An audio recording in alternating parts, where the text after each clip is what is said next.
What's going on, y'all? Tech Me out here, and in today's video we're going to be talking about the new Beats Fit Pro.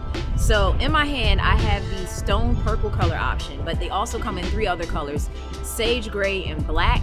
But if you've been following Beats, you know they just recently dropped a pair of headphones, the Beats Studio Pros, which I did cover in another video. I'm gonna drop that somewhere in this one so you can check it out. But these new ones right here, it's like, to me, visually a remix of those. We're gonna talk about the things I like and the things I don't like. So let's go ahead and jump into it.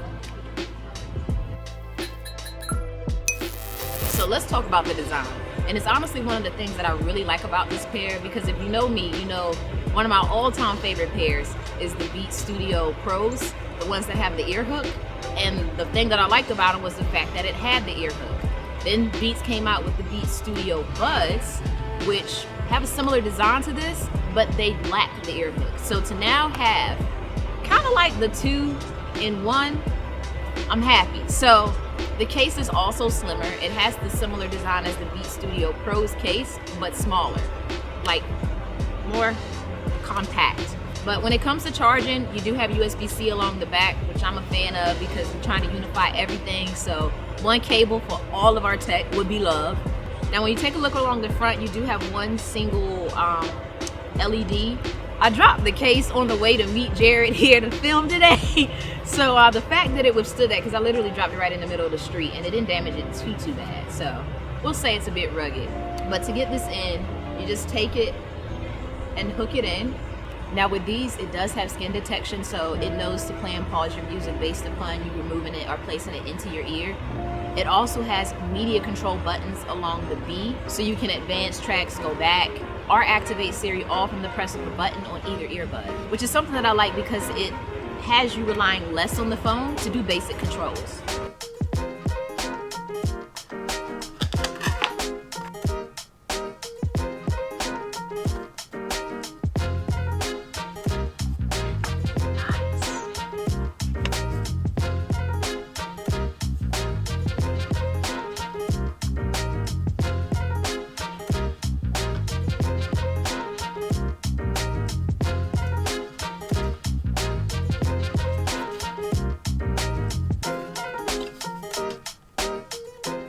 Now when it comes to media controls, you can use either earbud to either advance tracks or go back, but let me show you. So you can single tap and it'll play or pause. That's the same action you can do as well when you want to answer it in the phone call.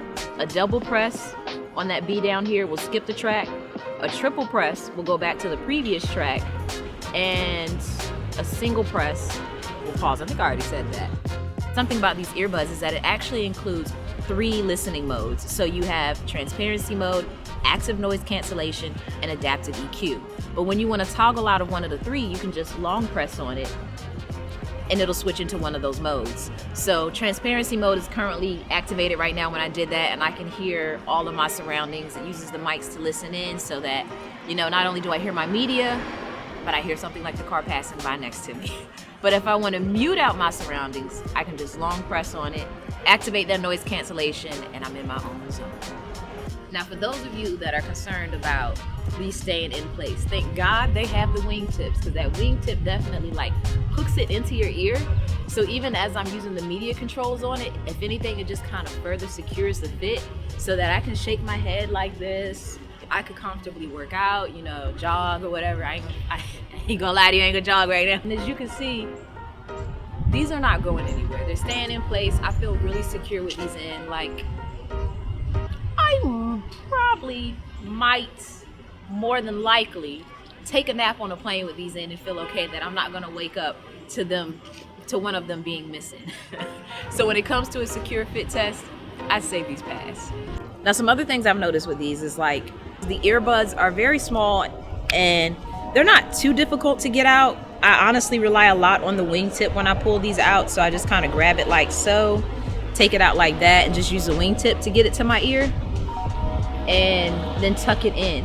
Now I'm still, you know, finessing putting it into my ear securely and quickly, because what I notice happens is that I sometimes accidentally press the button. So if I'm on a call, I end the call by accident.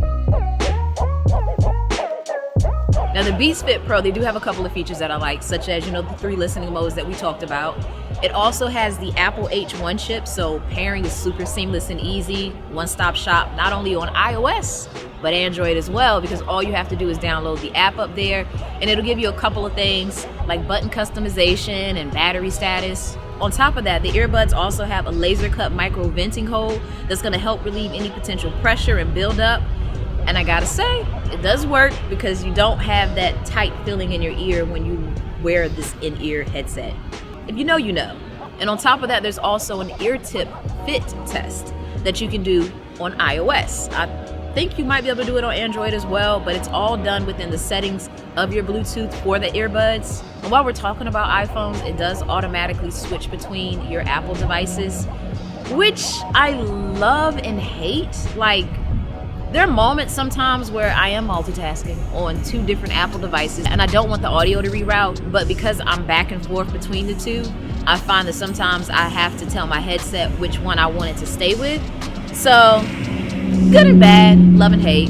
And the last thing they also have is dynamic spatial audio, which is going to give you a 360-degree immersive experience by having sound adjust as you turn your head. Now, speaking of sound, I can't believe I got this far in the video and didn't talk about it, but sound quality wise, these sound great.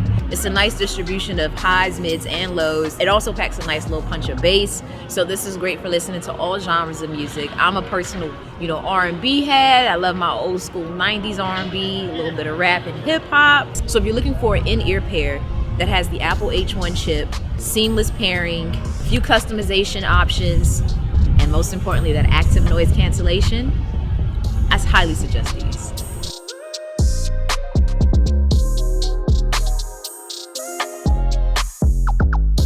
And last but not least, we gotta talk about battery life, because you get 6 hours from each earbud on a single charge with active noise cancellation on. And then you get 21 additional hours with the charging case. So that gives you about 27 hours of total playback. And when you're in a crunch with a 5-minute charge, it'll give you an hour of listening time. So I'd say the battery life up here is pretty decent. All in all, I feel like for the $199 price tag on these, it's a solid pair. I love that wingtip because for me, it just gives me a better sense of security when it's in my ear that it's not gonna fall out. I love the H1 pairing because it's seamless and easy. Sound quality is great, fit is good, battery life is nice. Like for me, it just checks the boxes on the things I would want a pair of in-ear headphones to offer. But the big question though for me, is it enough to make me switch out of my power beats?